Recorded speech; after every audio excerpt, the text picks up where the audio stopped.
Hi everyone, this is Holly from Hot Humble Pie. Welcome to my channel if you're new, and a big warm hello to my subscribers. I love you guys. Well, today we are making some awesome DIYs using craft sticks from the Dollar Tree. And as always, I hope you enjoy the show. And if you haven't yet subscribed to my channel, I'd love it if you click that button. For my first project, I'll be using these garden stakes that I found at Dollar General. I love these. They carry them every year and they're always just $1. I hope they don't raise the price, but they're so handy for crafts, so I grabbed a bunch of them to craft with. I'm just using a leftover piece here to get a straight cut because that way I can pinch it alongside vertical and flush with the rest of it, and it helps me get a straighter cut. This is just a piece that's left over from the vinyl hacks video in case you missed it. That one was great last summer. But now here's the Dollar Tree sign, and this was so weird. When I went to remove that piece on the front, I just assumed it's cardboard or MDF board. It always is, you guys, right? It was like a weird rubbery paper. I've never had this experience with a Dollar Tree sign before, so I just thought I'd share this part with you. It was a weird, thick, rubbery, it wasn't even paper. I don't know what it was. And then underneath it also had the word blessed. So I thought that was weird. Anyway, these boards usually come warped, and you can fix most of them just by gently bending them in the opposite direction for a while until they finally straighten out. And here's my new fun tool, you guys. I will leave the link down below in the description box, but I got it on Amazon. And even though the blade isn't really deep, I just flipped the stick around and cut the rest of it, and this saved so much time. Best $80 I ever spent. So even though this little table saw is pretty mighty, you still have to be careful you don't cut your fingers. So I'm going to let you hear the sound here so you can see exactly how I was so careful and so slow when I was cutting my craft sticks or any kind of wood. I definitely shut the blade off before I put my fingers anywhere near it, and look at the clean cut you get. That's another thing. When I cut my craft sticks with this, none of them split or frayed at the end. I also have really good luck with those metal shears that you can see in the upper right hand corner with the yellow handles. You just need something super, super sharp. I have very, very sharp crafting scissors, and they still kind of splinter sometimes. But I found I could cut comfortably 3 craft sticks on top of each other with that little machine. And like I said, it saves so much time. You know, it's awesome. I love it. So now I'm just going to take and start gluing these sticks on at an angle like this, kind of like we're making a Christmas tree, I guess. You're just going to go down all the way on the board like this. And even though it looks easy, you do have to be careful that you get everything to fit nice and snug and nothing is warped. That was a little tricky, and what I did run into is I used too much hot glue. So this hot glue that I'm using is Sure Bonder. It's supposed to glue down wood and glass, and so that's why I'm using hot glue. But see how I'm having to take this craft knife? This is a Dollar Tree craft knife, by the way, in case you're curious. And I'm having to cut some of the hot glue off of the surface because it oozed out underneath because I used too much. And if you do that and it doesn't lay, it won't lay flat, and then you'll just have a look that doesn't look very finished and professional. So you do have to be careful to be conservative with how much hot glue you use. You can also use wood glue or some other kind of strong glue if you want. A wet glue, that would be, you know, if you have time. I usually, because I'm filming, I usually move pretty quick, but look at this. This was the most unexpected, best part of this whole DIY is when it came to cut the edge of the craft sticks, like so many of us do after we cover something. This little machine was just so clean and so fast. Again, I love it. So to take care of the ends at the top there, I just measured individual little craft sticks and used a pencil as needed to finish off the ends. I'm showing you here what I did so you know. Right there's like a little end piece. I'm going to trace it with a pencil, and then I'm going to cover it with some masking tape to prevent, or at least try to prevent, the fraying. That usually works, and you pinch it really hard with your finger, and that usually stops it, you know, from the counter pressure when you're cutting. And you nibble with it with your scissors really gently, like I did, so that you don't, you know, fray it. Or I don't know if fraying is the right word, but it splinters and kind of fragments, so you have to be careful of that. So that's what it looks like when we're all done. And now we're going to use some of the Gorilla wood glue. I spoke about wood glue in so many previous videos, but if you're new to my channel, wood glue is at a molecular level almost as strong as nails. It actually bonds with the glue or with the wood and becomes one with it. So if you try to break the wood apart, you'll often like break the wood and it will go with the glue. So it's just a great glue to use with raw wood. Now, if your wood's covered with paint or too much paint, if you just dry brush and there's enough wood grain showing through, I think it still would soak through, but too much and it wouldn't work. I'm just rotating the wood glue and the hot glue now to have a permanent hold, although I am again using Surebonder glue, and that does state it holds wood and glass. I've been using it now for 6 months. I'm really pleased with the results, and to be honest with you, when you buy it at Walmart, even on Amazon, it is not that much more expensive than the Dollar Tree glue sticks, and it hasn't let me down yet. We've had extreme temperature changes here and humidity, and it is holding strong. So when I glued these little stakes down, I glued them hanging over the edge on purpose because I wanted to cover most of the MDF board. I didn't mind if some of it showed on the end, but I just kind of wanted to get a more professional, clean look.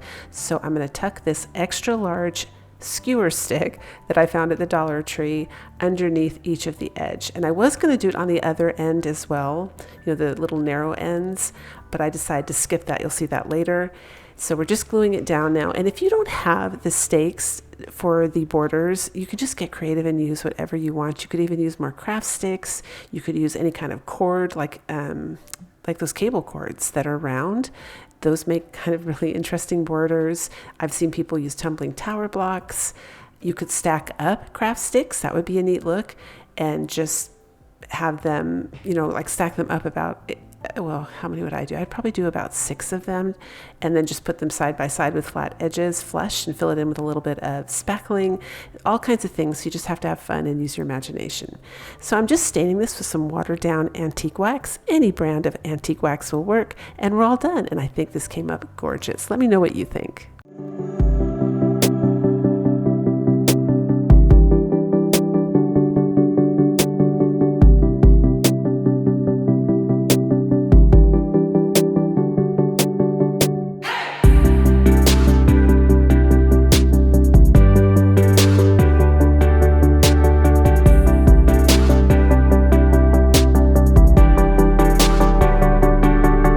So here's some exciting news I thought I'd share with you guys. I got that Valentine's Day sign last year at the Dollar Tree, and this year when I got the Easter sign, I did notice, look how much thicker. It's thicker, it's heavier, and you're going to see in a minute, it is actually bigger, the circumference. It's larger.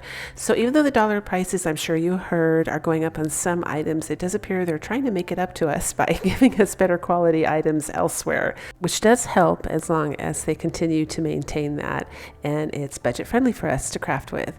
So here's the Easter eggs. I am going to cut those off and save those because of course you never know when you're going to need those for another craft. And I am going to go ahead and remove the beaded top as well, although I will be keeping that as the hanger because I thought it was really nice.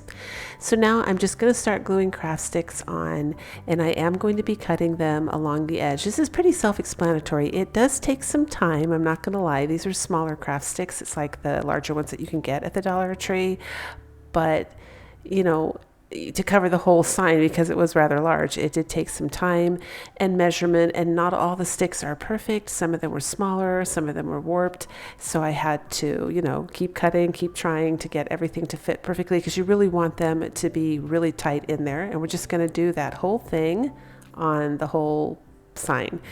So when I ran into a problem where the edge, see how right there where the craft sticks meet, sometimes the edges weren't flush, because even though visually it looked like they were the identical width, they weren't.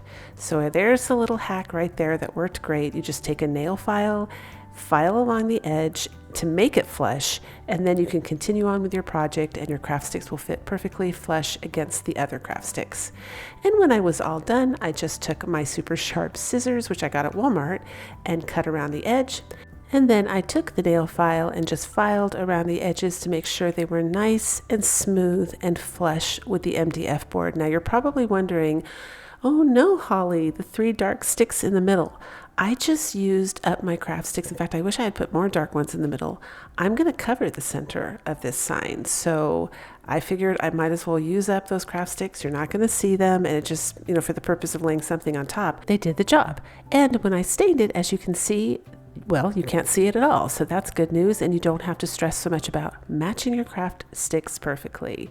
So I am using watered down antique wax, as I'm stating here. It doesn't smell, and so I love to use stuff that doesn't stink, because otherwise I don't like to craft. And I'm stapling that hanger on the back again, and I'm gluing down a little cute fresh soap and water sign that I got from Temu for $2, but you can get any round. You can get a round from the Dollar Tree. You can print something up and put it on a round piece of poster board and then put a border around it with some nautical rope. Use your imagination, have fun, but I think this is a great idea to do with craft sticks.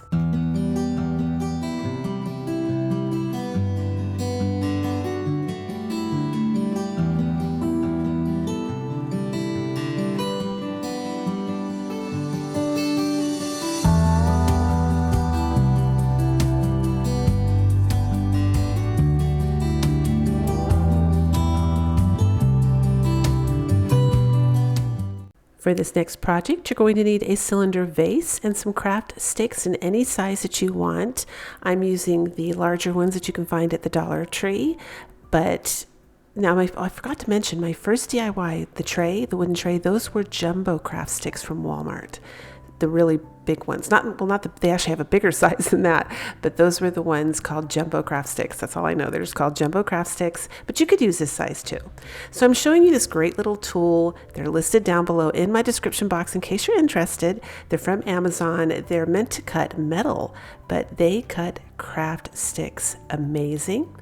And I had to do this because my husband was actually napping and I couldn't turn on my little handy dandy machine. So I was sad, but this works fine too. And if you don't want the pieces to fly all over the place, just put your hands inside a Ziploc large see-through bag and cut your craft sticks in there.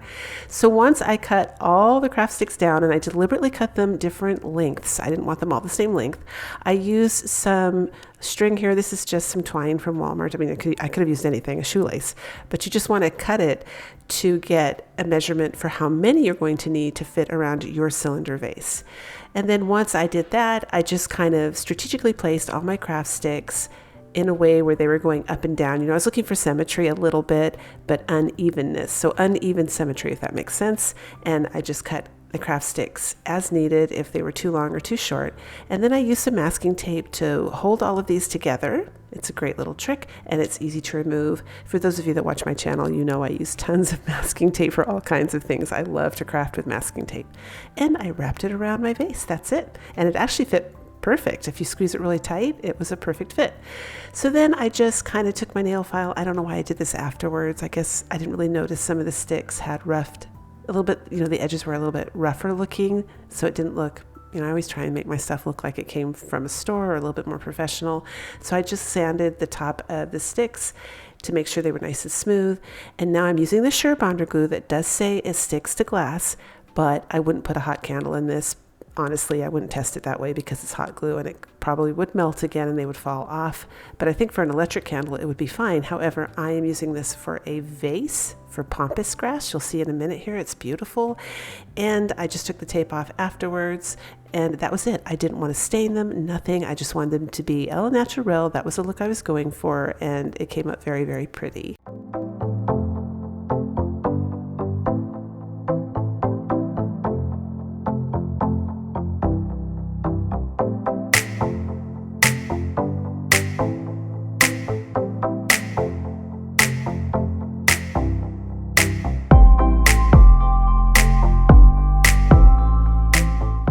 For this next project, you're going to be gluing the craft sticks together to make a hexagon shape, and you're going to do it in a way where you can see how the craft sticks overlap each other, but at some point, two ends are on top of another craft stick. So you want the two ends to be on top because you're going to be gluing the other craft stick down on top of two even ends. If you don't have that even, they'll be lopsided, and obviously you have to keep all these really level and flush again, or it will be all wonky and crooked.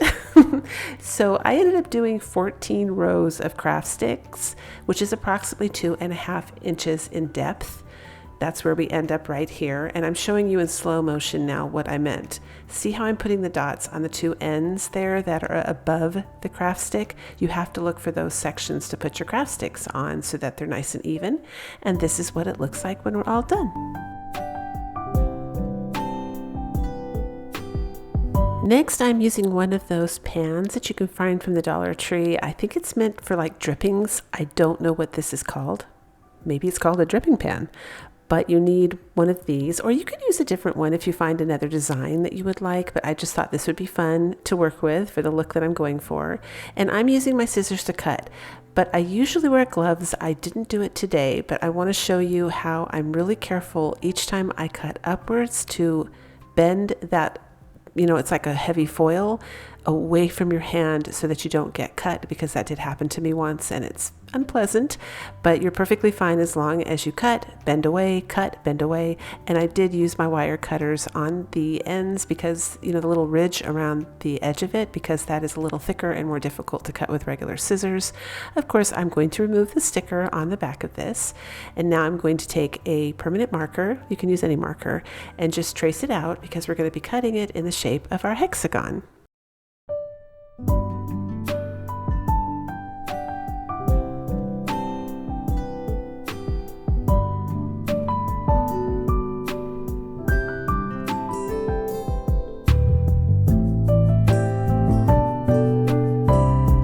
Once that's done, you're just going to need to check it for sizing. The goal here is not to have any edges that might cut you sticking out over the wood. You want it to be on the wood, but just cut back enough where you don't ever come into contact with the edge. And you can also cover the edges with some masking tape if you want, or some other kind of tape just to protect yourself a little bit further. But that's what it looks like when we're all done. So I'm going to take these craft sticks, you can see what I'm doing here, and just put them all together. And I'm using more than enough because it has to be the width of the hexagon. And then I secured it with craft sticks at the top on purpose so that it wouldn't splinter at the end there, and it holds them all together. But also, obviously, if you put it up at the edge where you're going to cut, it will prevent it. It's better than masking tape, right? It's going to prevent it from fraying. So that's a great little trick that you can do. If you can do it, you can't always do that. Sometimes you just, like that one time I cut the small triangle for my first DIY, I had to cover it with tape because I couldn't put a stick on it. And of course, I glued down the back of the metal onto the hexagon, and I'm just further reinforcing this because it's going to be the front. So I'm using plenty of hot glue here, and in case you haven't guessed, we are making a wall sconce where we're going to be able to put little plants in, succulents, whatever you want, a hanging vine. Hanging succulents would be cute in this.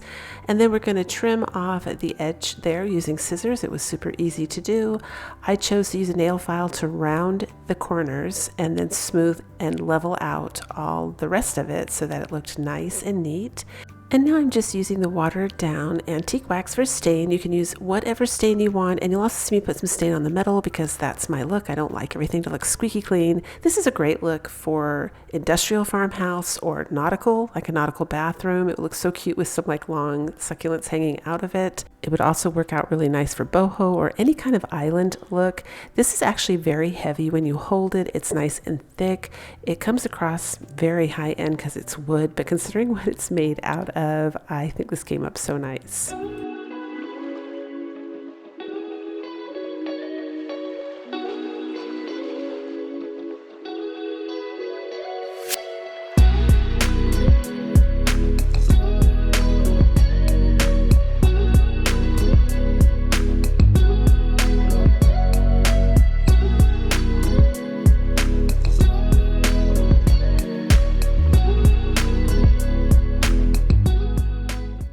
For this project, we're going to be using this Dollar Tree sign, and these signs I found over where the vases were. They were just laying on the bottom. The vases and frames were there, and they're wider than the narrow. Well, I usually get the rectangle ones that already have like a shiplap line, like it's scored already in the board. But these were wider, and I thought they would come in really handy for other DIYs when you want a little bit more width, so keep your eye out for that. And I'm just covering it with some apple barrel black paint. Any black paint will work. Once it dries, of course, we're going to grab our craft sticks, and we're going to start strategically placing them down in the formation of a triangle kind of at that angle, because we're going to be making I don't know if it's a Christmas tree, because I was actually thinking this would be great winter decor. I'm going to use it probably when Christmas comes, but well, you'll see in a minute here.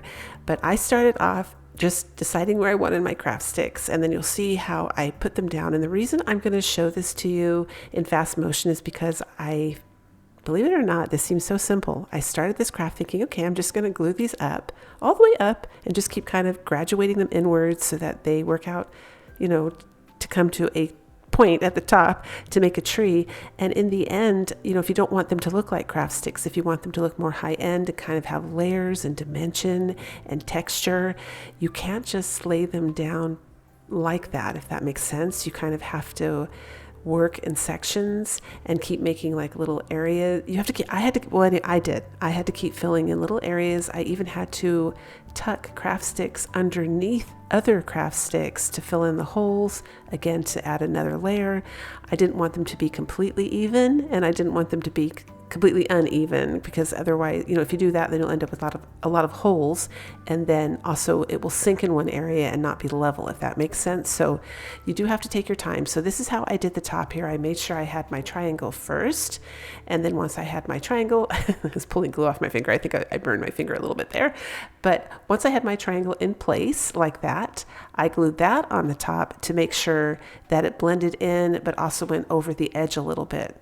You can see my left hand's holding it like that. I wanted to make sure it looked like that. So I recommend you do it the way I did it and work from the bottom up to the top. Next, I'm going to put this craft stick just in the middle. And then I'm just going to play some music and let you watch. If you want to fast forward through this part because you're not interested in making the tree one day, you can. If not, you can go ahead and watch what I was talking about when I said I had to kind of be strategic with the craft sticks and tuck them in under places. But this ends up coming up really, really nice, and you'll see when it's all done.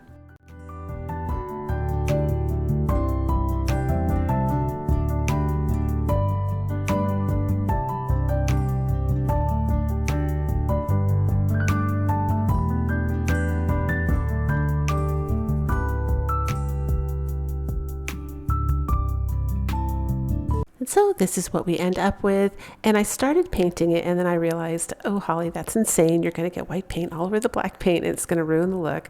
This is actually an inspired craft from Walmart. I was at Walmart during Christmas time and I saw a white Christmas tree. They actually had a whole section of black and white Christmas decor, which I thought was fantastic for winter decor. Not so much Christmas. I like color at Christmas, but for winter I thought that's brilliant. So it was inspired by that. I thought it would be fun to do with some wooden craft sticks. I kind of wish though that I had whitewashed this instead of painting it solid white so that you could see the wood grain through it, but I still love it. But I just want to put that out there in case you guys want to do it that way where you whitewash it. But I'm just giving it a coat of white chalk paint. I'm using Folklore. And then I had to use a little tiny brush at the bottom, obviously, so I don't get it all over the black. And then I did take and I had there's a set of wood cutouts from Walmart they were $1 when I bought them. I don't know what they are now, but there's hearts in there and stars. I ended up taking the wooden star and putting it on the top because I'm going to use this at Christmas time. Don't know if I regret that or not because I was thinking it would be nice for a winter decor piece again. But anyway, this is how it turns out. Let me know what you think.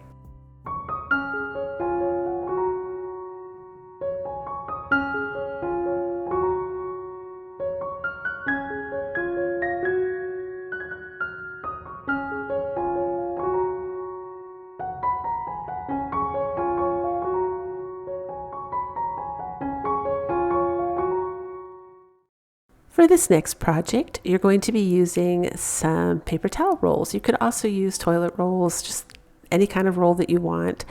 I'm going to cut them to the height of the craft stick, but you can cut them to whatever height you want. If you're using extra large or extra long craft sticks, you can cut them to that height. And I'm going to cut a total of 4 of these. Next, I'm going to measure to make sure they all fit the craft stick height that I pre-cut. And then I'm going to go about, you know the drill, we're going to go about cutting the craft sticks.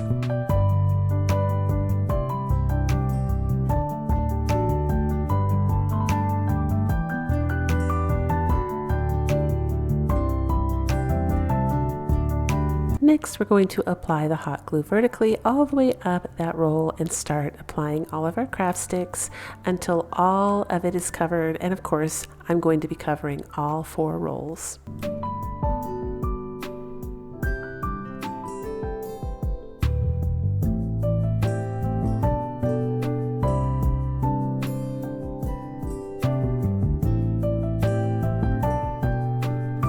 So if you look, you can see there's a little bit of an opening there where the craft sticks didn't completely cover these rolls, and it happened on all 4 of them, and it's absolutely no big deal. Do not stress about it, my friend. You are not going to see that. You deliberately are going to turn them inwards and face each other. See how I'm putting those openings towards the center and gluing them so that it hides it? That's all you have to do, so don't be concerned if your craft sticks don't fit perfectly, because you're not going to see it, and you're going to glue all 4 of them together just like you see me doing here. Remember those wooden stakes that I used for the first tray? The first DIY? I thought it would be super cute to use the top of it, waste not, want not. So I went ahead and glued that down in the center, and if you can guess, we're making a pumpkin, but I do end up switching the top. Waste not, want not. Oh well, I wanted it to look, it just didn't, it was too straight. So I felt like it looked like a rocket more, but I went ahead, I just want to show you what I did because you're going to see me tear it off here at the end. But I went ahead and I painted it. I painted the pumpkin. We're making a little wooden pumpkin here. I went ahead and painted that a light orange. It was apple barrel paint. Any orange will work, whatever you like. You can do a soft green, cream. Pumpkins now, they do them in all different colors. It looks so pretty. And then to cover the top, we're just taking some Spanish moss and we're tucking it all in the little holes. So you just use little holes like they're vases and tuck it down inside so that you can't see the holes anymore. That's what covers the top of your pumpkin. And then I also took a leaf from a flower that, I save all my leaves when I'm done trimming off flowers. I save everything. So I just use a leaf from one of the Dollar Tree flowers. And you can see I'm tearing it all apart now because I changed my mind. But I did end up going with this little wood stick that I had ordered a bunch of them from Amazon because I think they make better pumpkin stems in my opinion. And then of course I'm going to use the leaf again and glue it back on there. And I had a flower that looked like it was in a beautiful autumn warm orange. I did end up tucking a little bit more Spanish moss at the top, but look at that. Considering what it's made out of, I think it came up so beautiful.